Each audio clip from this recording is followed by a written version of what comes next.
Bienvenue dans notre méditation « Sa grâce nous suffit » qui a pour titre « La meilleure défense ». C'est pourquoi prenez toutes les armes de Dieu afin de pouvoir résister dans le mauvais jour et tenir ferme après avoir tout surmonté. Éphésiens 6, verset 13.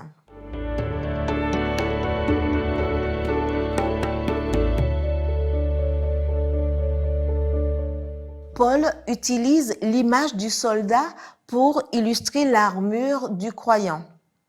Aujourd'hui, nous nous arrêterons sur les armes défensives de base. Premièrement, la ceinture de la vérité, Éphésiens 6, verset 14. Elle tenait la tunique et distinguait le soldat qui lui couvrait presque tout le corps. La ceinture maintenait les autres parties de l'armure ensemble. Le Christ, comme la vérité, est la force intégratrice dans la vie du croyant victorieux. Paul dit que ceux qui sont du Christ sont couverts par le Christ. Deuxièmement, la cuirasse de la justice. Le verset 14 nous en parle. Faite de plaques métalliques placées sur la tunique, elle servait à protéger les organes vitaux comme le cœur et les poumons. De plus, elle couvrait le corps devant et derrière, du cou jusqu'aux cuisses. Elle symbolise la justice du croyant en Christ. Troisièmement, les chaussures de l'Évangile qui se trouvent dans le verset 15. Le soldat romain portait des sandales dont la semelle était garnie de clous, ce qui lui donnait plus d'aplomb pour la bataille. Ces sandales étaient légères et couvraient presque la moitié de la jambe. L'Évangile est le fondement sur lequel se tient le chrétien. Cet Évangile produit la paix par l'assurance de la victoire, par la grâce de Dieu, toujours prêt au témoignage. Quatrièmement, le bouclier de la foi. Le verset 16 nous en parle. Ce n'était pas un petit bouclier. Il mesurait un peu plus d'1 mètre sur 50 centimètres et était fait de bois et en cuir.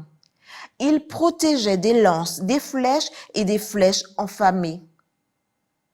Une rangée entière de soldats pouvait entrelacer leurs boucliers et marcher en formant un mur ou un toit protecteur et compact.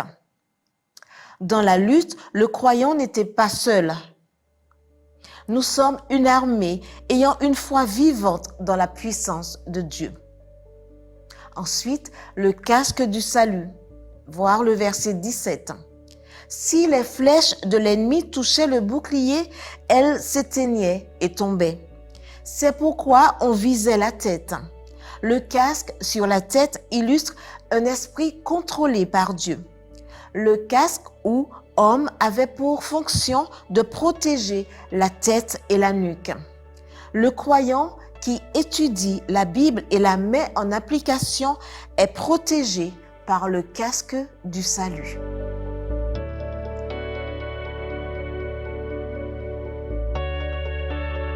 Même si les forces physiques de Paul déclinaient, il se défendait contre la puissance de l'ennemi, car il prêchait la parole de Dieu avec un courage indomptable et une foi inébranlable.